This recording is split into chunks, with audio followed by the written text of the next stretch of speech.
Hello everyone, நான் தான் உங்கள் அசார்.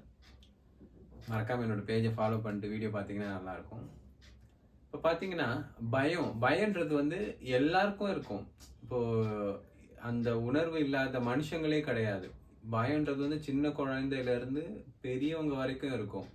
அந்த உணர்வு மட்டும்தான் உலகத்தில் இருக்கிற எல்லா மக்களுக்குமே இருக்கிற ஒரு உணர்வு. அது எல்லாரும் அதை அனுபவிச்சிருப்பாங்க. ஸோ என்ன சொல்றது? இப்போ பயம்ன்றத நம்ம என்ன சொல்றோம்? அது ஒரு நம்மள தாழ்த்திக்கிற ஒரு உணர்வா நம்ம நினைக்கிறோம். இப்போ ஒரு விஷயத்த பத்தி நம்ம பயந்தாங்கொள்ளி சொல்லிருவாங்களோன்ற மாதிரி நம்ம ஃபீல் பண்றோம். ஆனா பயம்ன்றது சில நேரங்கள்ல அறிவு. இப்போ எப்படின்னா, இப்போ நம்ம நெருப்பு இருக்கு. நெருப்புல போய் கையை விடுறதுக்கு பயப்படுறோம்.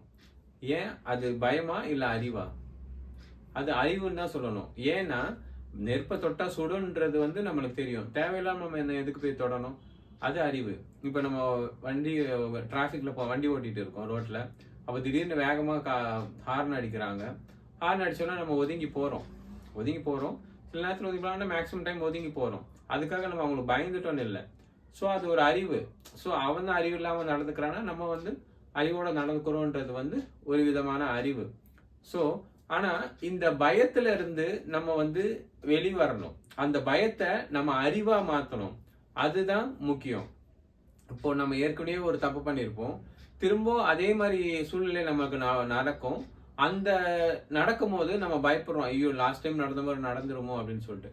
ஆனா அந்த டைம்ல நம்ம ஏற்கனவே பண்ண தப்ப பண்ணாம அந்த சூழ்நிலைய புதுசா கையாண்டு அந்த சூழ்நிலையில அந்த ப்ராப்ளத்துல இருந்து நம்ம தப்பிச்சு வெளியே வரணும். தி கிரேட் அலெக்சாண்டர் என்ன பண்றாரு? ஒரு தடவை நகர்வலம் போறாரு. அங்க என்ன ஆகுது? டயஜனிஸ் இருக்காரு. அவர் பாத்தீங்கன்னா கிரேட் பிலாசபர். அவர் ஒரு தத்துவ ஞானி. அவர் என்ன பண்றாரு? அந்த டயஜனிஸ் பாத்தீங்கன்னா அவரு ஒரு ஒரு ஏழ்மையான நிலைமையில உட்கார்ந்துட்டு இருக்காரு. அங்க போயிட்டு என்ன பண்றாரு? இவர்கிட்ட அலெக்சாண்டர் கேக்குறாரு, நீ ரொம்ப கஷ்டப்படுற மாதிரி இருக்க, உனக்கு நான் எதனா பண்ணணுமா அப்படின்னு சொல்லிட்டு கேக்குறாரு. அப்போ டயஜனிஸ் என்ன பண்ணிருக்காரு? நார்மலா ஒரு சூரிய வெளிச்சத்துக்காக உட்கார்ந்துட்டு இருக்காரு. அப்போ அலெக்சாண்டர் அந்த சூரியனை மறைச்சு நின்றுட்டு இருக்காரு. நின்றுட்டு இருக்கும்போது அவர் சொல்றாரு, கொஞ்சம் விலகி நின்னா எனக்கு கொஞ்சம் நல்லா இருக்கும், stand out of my son அப்படின்னு சொல்லிட்டு சொன்ன உடனே அலெக்சாண்டருக்கு ஒரே ஆச்சரியம், கோவம். என்னடா, நான் ஒரு பெரிய பேரரசர் என்னை நான் உதவி வேணுமா கேட்கிறேன், அவன் இப்படி பதில் சொல்றானே அப்படின்னு சொல்லிட்டு சொல்றாரு. ஸோ அப்படி சொன்ன உடனே அவர் என்ன பண்றாரு? என்ன நீ என்கிட்டயே திமிரா பேசுறியான்னு சொல்லிட்டு, நான் உன் தலையை இப்போ துண்டிக்க போறேன் அப்படின்னு சொன்ன உடனே அவர் டயஜனிஸ் என்ன பண்றாரு? ஐயோ, நான் என் தலை கீழே விழுந்து நான் பார்த்ததே கிடையாது, அது எப்படி இருக்குன்னு பார்க்கணும் அப்படின்னு சொல்லிட்டு திரும்ப அவரை எதிர் பதில் சொல்றாரு. ஸோ அவருக்கு அந்த உயிர் மேல பயமோ, அந்த யார் எதிரில் நிக்கிறான்ற பயமே இல்லை.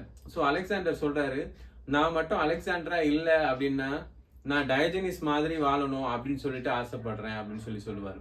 ஸோ எப்பவுமே ஒரு விஷயத்த பார்த்து பயப்படாதீங்க, அதை எதிர்கொள்ளுங்க.